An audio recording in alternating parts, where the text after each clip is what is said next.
मैं अमन और स्वागत करता हूं आप सभी का आपके अपने podcast channel the Aman Gupta show पर। आज की कहानी 3 AM में।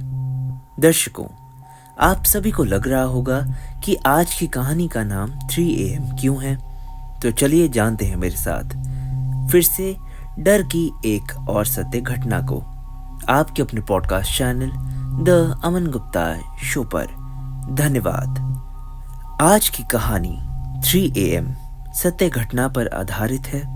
आप सभी से अनुरोध है कि कमजोर दिल वाले और 18 साल से कम उम्र के बच्चे इसको ना सुने। धन्यवाद।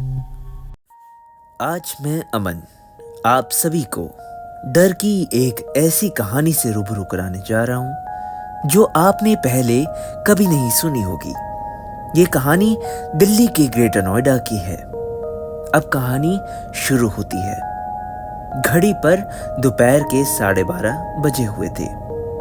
अब ग्रेटर नोएडा के एक फ्लैट में 2 बहनें साथ रहती थी जो कि एक दूसरे से बहुत ही प्यार करती थी, जिनका नाम शिवांगी और अंजलि था। अंजलि कॉल सेंटर में काम करती थी और शिवांगी भी नौकरी करती थी, पर उसका काम घर से ही हो जाता था, तो वह अपना सारा काम घर से ही करती थी। ये बात साल 2020 की है। अब दर्शकों, बात कुछ उस समय की है जब शिवांगी और अंजलि एक नए घर की तलाश कर रही थी। वो इसलिए क्योंकि वह पहले जिस घर में रहती थी उसका रेंट बहुत ही ज्यादा बढ़ गया था। अब उन्होंने कई ब्रोकरों से भी बात की और खुद भी बहुत सारी जगहों पे घर देखे। कई घरों का रेंट बहुत ही ज्यादा था और कई घरों की हालत बहुत ही ज्यादा खराब। उन्हें घर ढूंढने में बहुत ही ज्यादा समय लग गया, परंतु अचानक से रात के 9 बजे शिवांगी को ब्रोकर का कॉल आया कि एक ग्रेटर नोएडा में फ्लैट खाली है। और ये सुनकर तो जैसे शिवांगी की खुशी का ठिकाना ही नहीं रहा। शिवांगी और अंजलि ने बिना कुछ सोचे समझे उस ब्रोकर को उस फ्लैट के लिए हाँ कर दी। अब अगले दिन जब दोनों उस फ्लैट को देखने के लिए गई, उन्हें वह बहुत ही अच्छा लगा क्योंकि वह थोड़ा सस्ता भी था और खुला भी। अब शिवांगी और अंजलि उस नए फ्लैट के मिल जाने पर बहुत ही ज्यादा खुश थी। सब कुछ बहुत ही अच्छा चल रहा था। अब अंजलि तो रात की शिफ्ट होने के कारण घर से जल्दी चली जाती थी। शिवांगी भी अपना काम करके रात को जल्दी सो जाती थी। पहले कुछ दिन सब कुछ बहुत ही अच्छा चल रहा था, परंतु उस घर की कुछ ऐसी सच्चाई जो कि उनसे छुपी हुई थी, या फिर उस ब्रोकर ने पैसे के लिए उनसे कुछ ऐसे डरावने राज छिपाए रखे थे जो कि अंजलि और शिवांगी के जीवन में संकट का कारण बनने वाले थे। 19 दिसंबर 2020 रात के 12 बजे अब शिवांगी रात का खाना खाकर अपने पड़े हुए बर्तन धो रही थी और अंजलि भी काम पर गई हुई थी। शिवांगी घर पर अकेली थी। अब बर्तन धोते धोते वह गाने सुन रही थी। तभी अचानक से शिवांगी को एक फोन कॉल आई।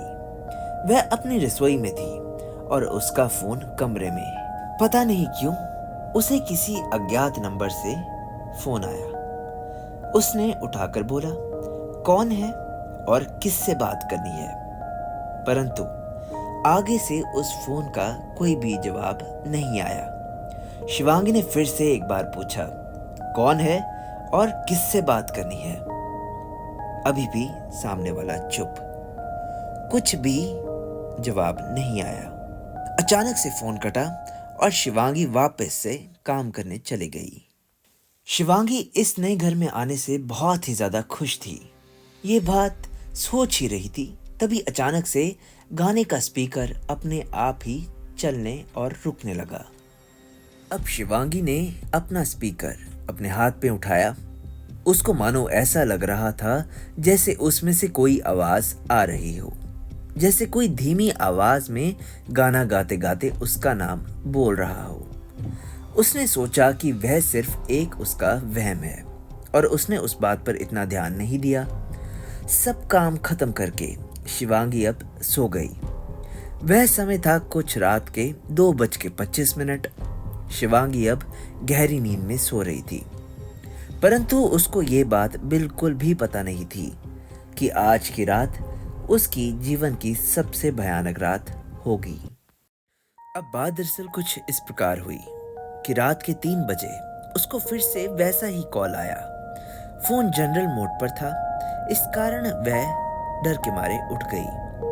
अब शिवांगी ने जैसे ही वह कॉल उठाया, तब धीरे धीरे ऐसा लग रहा था कि मानो कोई लड़की रो रही हो, परंतु वह धीरे धीरे रोने की आवाज बढ़ती जा रही थी। अब शिवांगी सभी घटनाओं के बारे में सोच ही रही थी, तभी अचानक से उसको उसकी रसोई से एक ऐसी आवाज आई जैसे कि उसके सिंक के नलके का पानी अपने आप ही निकलने लगा हो। अब ये देख के वह बहुत ही ज्यादा घबरा गई। अब जैसे ही वह अपने कमरे के बाहर गई, उसने देखा कि रसोई के नलके में से कुछ अजीब से काले रंग का पानी अपने आप ही निकल रहा था और साइड पे पड़ा हुआ स्पीकर खुद ब खुद अपने आप ही चलने लगा। अब शिवांगी डर के मारे ठंडी पड़ने लगी। उसको बहुत ही ज्यादा घबराहट हो रही थी।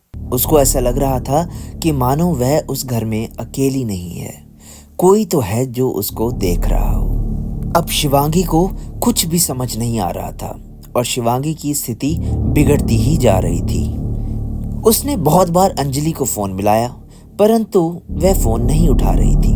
अब शिवांगी बहुत ही ज्यादा डर चुकी थी। वह जल्दी जल्दी अपने कमरे में जाकर छुप गई और धीरे धीरे रोने लगी। उसको कुछ भी रास्ता नहीं दिख रहा था। अचानक उसको अपने घर की लॉबी में ऐसी हलचल महसूस हुई जैसे किसी के कदमों की आवाज आनी शुरू हो गई हो। ऐसा लग रहा था जैसे धीरे धीरे कदमों की आवाज उसके करीब आ रही थी। अब शिवांगी बस यही दुआ कर रही थी कि जल्दी से सुबह हो और कैसे न कैसे अंजलि जल्दी घर पर आ जाए। अब जैसे जैसे समय बीतता जा रहा था, चीजें और भी बिगड़ती जा रही थी, परंतु अभी तो सिर्फ 4 ही बजे थे। अचानक से वो कदमों की आवाज भी बंद हो गई। शिवांगी को ऐसा लगा कि अब सब ठीक है, परंतु शिवांगी को ये बिल्कुल भी नहीं पता था कि ये तो सिर्फ शुरुआत थी और उसकी जीवन में एक ऐसा खौफनाक बदलाव आने वाला था जो कोई भी इस मंजिल से जूझना नहीं चाहेगा।